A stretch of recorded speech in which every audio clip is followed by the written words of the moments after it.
Hi everyone, my name is Philip and welcome to my channel.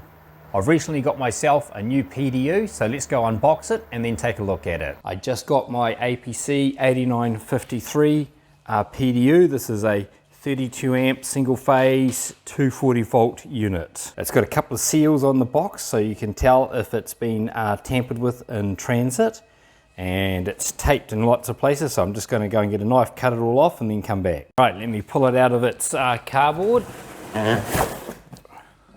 You can see the 32 amp connector.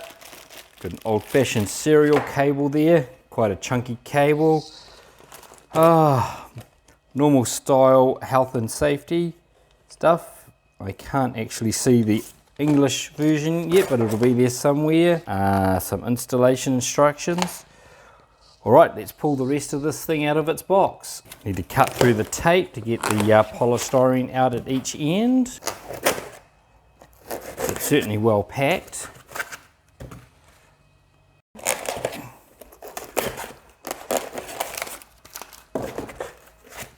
Okay, we can finally start pulling it out.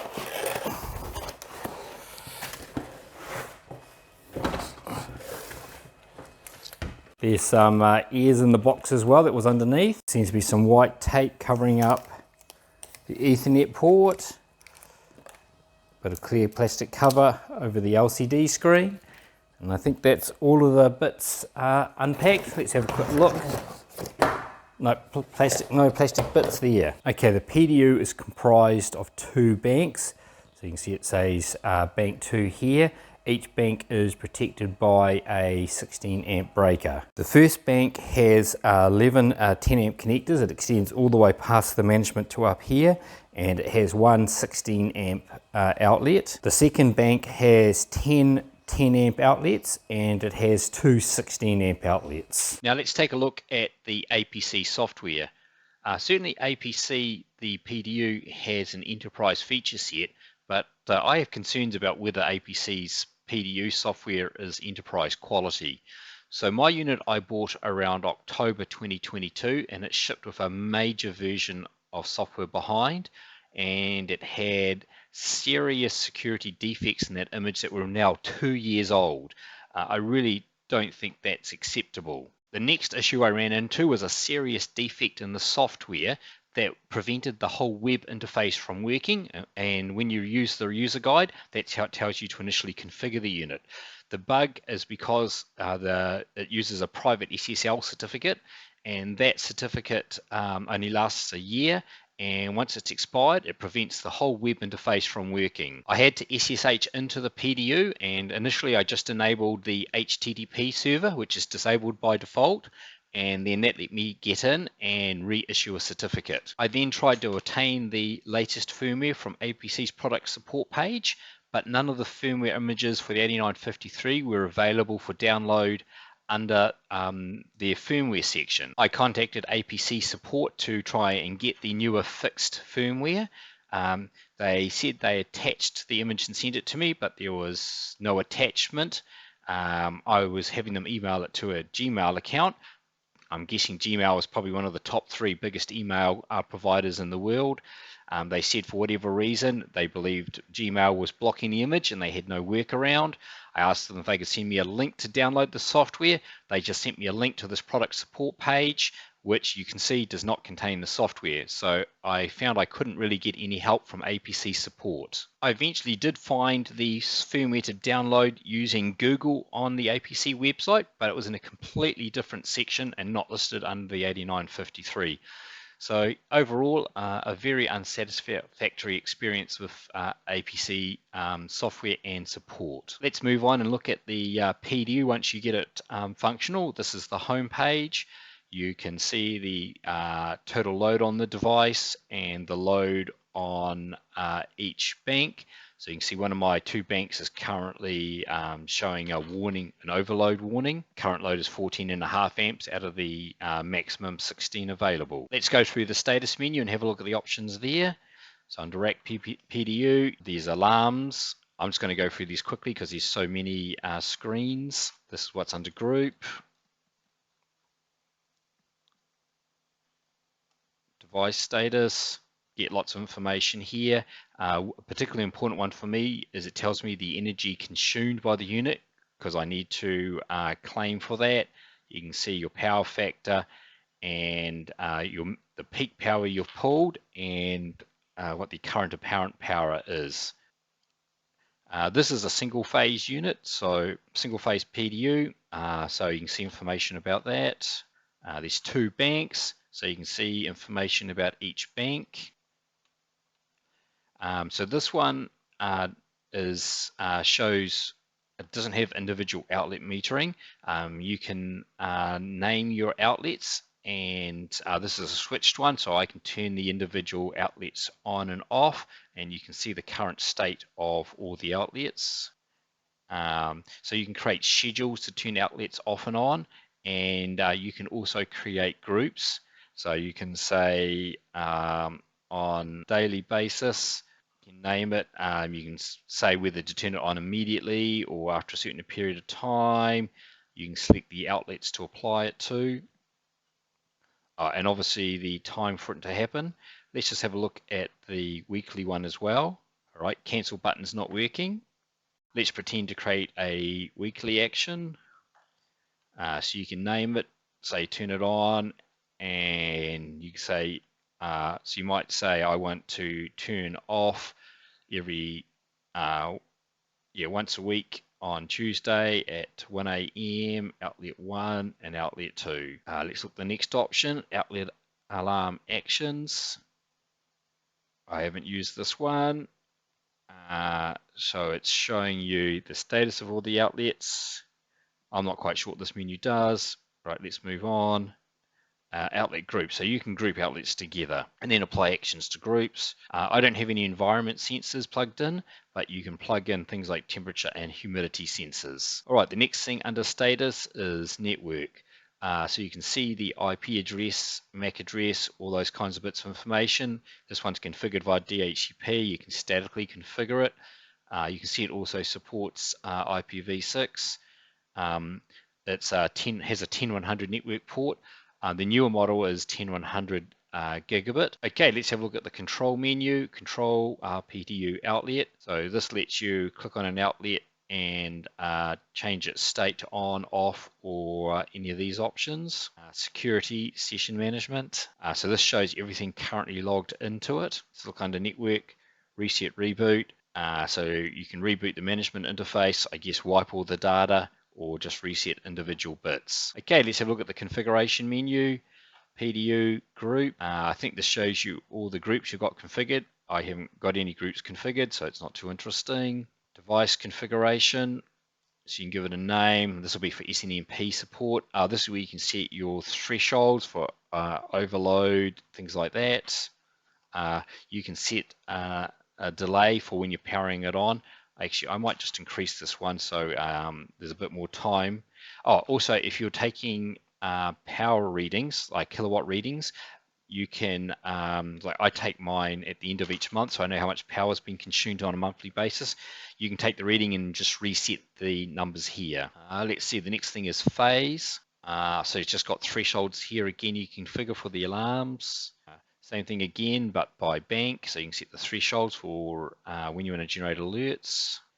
Switched outlets. All right, let's have a look here. So this is where I think you can name. Yep, this is where you can name all your outlets and set URLs and how you want it powered on or in what sequence. So we've got scheduling here as well. Outlet alarm actions. I haven't used this piece. We'll go into it. So you can name the alarm, select what type it is. Okay, so this is if you're using the sensors you can buy. All right, so you can, I'm guessing you can say here if you have a high temperature alert that you want to turn outlet 1 off. Outlet groups. This is where you can group outlets again, and you can create settings for each group. I don't have any groups, but there's the settings available. Outlet links. You can set URLs that can be clicked on, so you can go straight to the device that relates to what's plugged in. So you can create more user accounts, and you can give users access to only particular outlets. I don't have anything here, but this is where I assume if you're using the temperature and humidity sensors, you can configure them. And energy-wise, this is a Cisco initiative, and I think you'd have to have Cisco energy-wise to use this. Okay, security session management. You can see your options there. Ping response. All right, so where the ping's turned on. So this is where you can create local users. We'll dive into one user here. APC is the default first user. So you can set passwords. Some various bits of logging information here, what kind of scale you want to see it in, date format. That must be the default settings for creating new users. All right, remote users. Okay, so this must be when you want to authenticate, rather than using a local account, you can authenticate using Radius. And then this will be your Radius configuration. All the normal kinds of things there. Okay, we have a quick look through its firewall. It has a built-in firewall. It's not enabled at the moment. I'm not sure how you configure these policies, but obviously there's a policy you can create. Active policy. I'm wondering if maybe you might need to upload these policies. We'll soon see. Active rules. So there's none here. I don't have the firewall function turned on. Create edit policy. Oh, okay, so you must be able to edit the policy here. Let's pretend to add a rule. We'll look at an existing rule. Okay, so it looks fairly standard, creating a permit and allow rules. All right, so you must create a policy. Oh, this is for you to upload a policy, I'm going to guess. And all right, so you must be able to create a new rule set, test it out for 1 minute, make sure it works correct before you commit it and potentially risk locking yourself out. Okay, 802.1x security. So if you've got a wired Ethernet with 802.1x enabled, so that will effectively be a username. It looks like you can do certificate-based. It looks like you must do certificate-based authentication. Okay, what's next? It's security. Oh, so many options here again. Okay, I won't go into each of these, but we can obviously configure IP configuration, the web server, FTP. So you can FTP data files off this, so you can have it log things like your power consumption, and then make that available for FTP or SCP download. So you can configure SNMP 1 and 3, all sorts of other bits of config there. IPv4, these will be all pretty obvious, configuring IP addresses, whether you use DHCP or static address. IPv6 would be the same thing.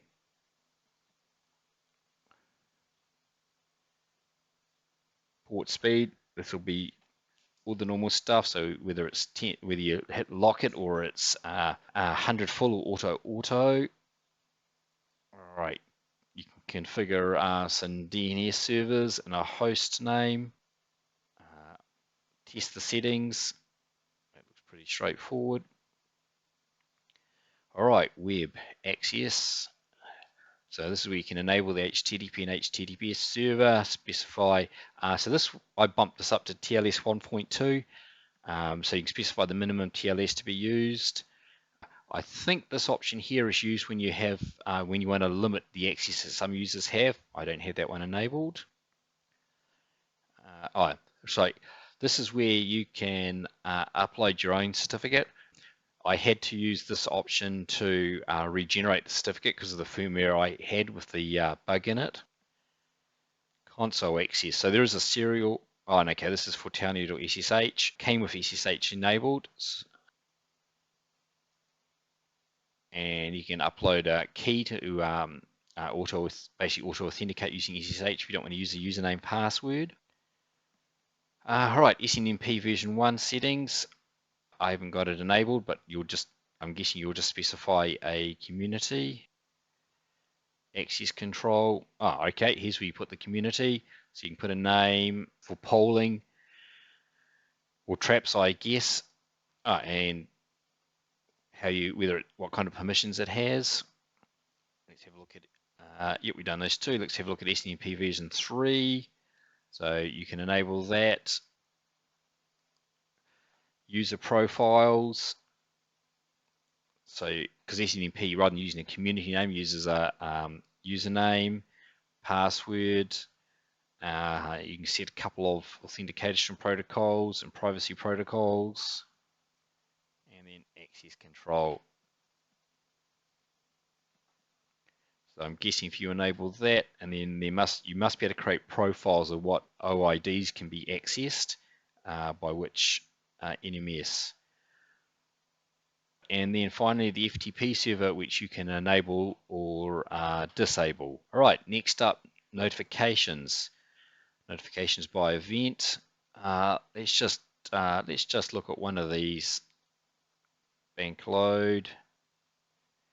All right, so this, for each one of these, you can, I'm guessing you can say log to the event log, which you can download via like SCP, generate an email alert or a trap to SNMP, and you have different severity levels. You must be able to group these together as well. All right, so you can just say, I'm just interested in all critical events of certain types. Let's pretend to go next, and you can log them for download. Okay, these are the two options are grayed out, so I'd say you can only log them, and then you'll have to download them using something like SCP or FTP. What else we got here? Let's cover those off. All right, email configuration. Oh, there's your DNS settings. All right, who it's going to be from. Now, interesting enough, this only supports really basic unencrypted SNTP. You might actually struggle getting an SNTP server that will work with these kinds of settings still. Certainly it couldn't be used with Office 365, or not very easily. I see it does, oh, let's come down. It has got authentication. Sorry, I tell a lie. It says it does support TLS, so that means you'll be able to use this with a mail server that supports only what's called basic authentication. There's no OAuth support, so this would possibly, you probably couldn't get this working nicely with something like Office 365 because that needs to be using OAuth authentication, but you will be able to use SNTP services like Amazon SES or other SNTP providers and authenticate with them using basic authentication. Let's see, recipients. All right, so you'll be able to say who to send emails to, format long, short, language. One choice of language. Custom. All right, so that's all the same email settings before. Sorry, we're up to notification email. All right, so if you're going to use SSL and you want it to only to trust you want to establish a line of trust when you're sending emails, you'd have to upload the certificate there, and you can send presumably a test email. All right, what's next under notification? SNMP traps, trap receivers. So this all looks pretty standard. So when something happens, what's the IP address of your SNMP trap receiver? Only one language. And send it either using SNMP version 1 or whatever you created in that profile before for SNMP version 3. And then you can send a test trap. So it's good being able to send test emails and test traps. Okay, let's see what's under general. Identification.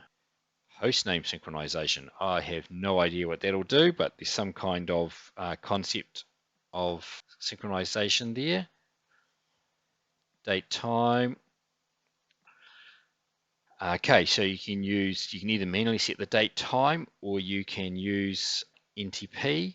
Now, initially, when I had the older software, I was using NTP, but it didn't have the correct daylight saving offsets, so the time was still wrong, even for NTP.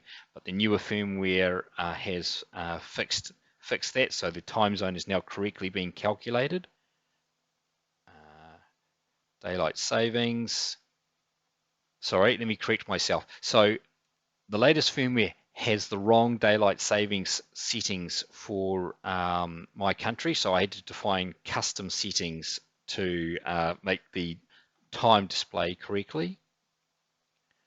Use a config file, I have no idea. I'm guessing you must be able to save your config and this lets you upload it. Okay, so these are some quick links to various APC things. Okay, so we've got the general all done. Let's take a quick look at logs. All right, so you can configure a syslog server. Let's pretend to add one. IP address, the standard port 514, UDP standard, one language there. Syslog settings, so you can turn it on, what facility you wish to log to. I'm going to guess this is the log level that you want to, oh no, I'm going to guess that means log critical is critical, warning is warning, and information, so that lets you change the severity level. What's the last one? Oh, and you can send a test, which is good. Okay, let's have a look at the test menu.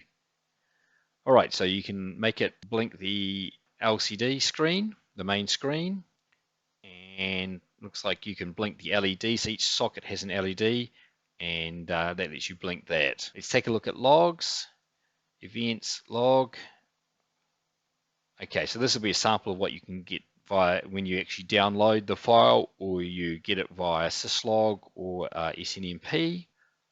What else we've got here? Reverse lookup. Okay, so you must be able to enable reverse DNS and size. So I'm going to guess when it gets to this. Okay, so this sets the maximum size of the event log, and then you can, I'm going to guess it rotates and just keeps the most recent number of those. Data log. Not sure what this does, but it's retrieving. Okay, so this is showing data points. So this must be like what you download then.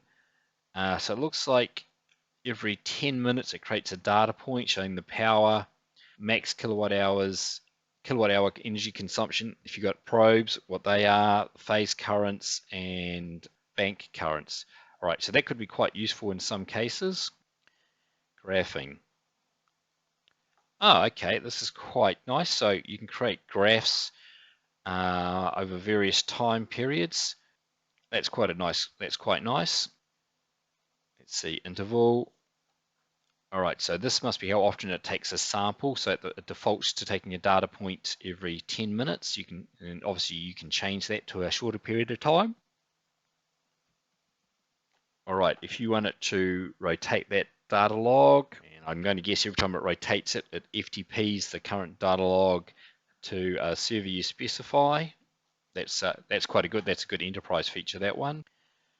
And size. So I'm going to guess this is the maximum size or maximum number of entries, and it rotates the data points in there.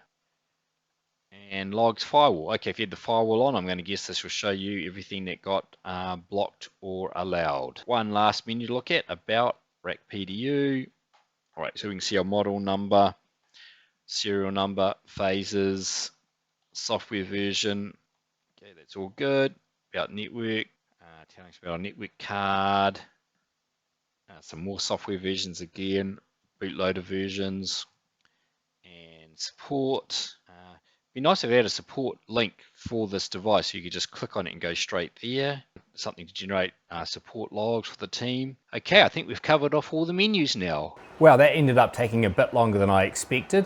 I've had my PDU for maybe a month now. I'm pretty happy with it. I think the hardware is very good. I think it's got a very good feature set.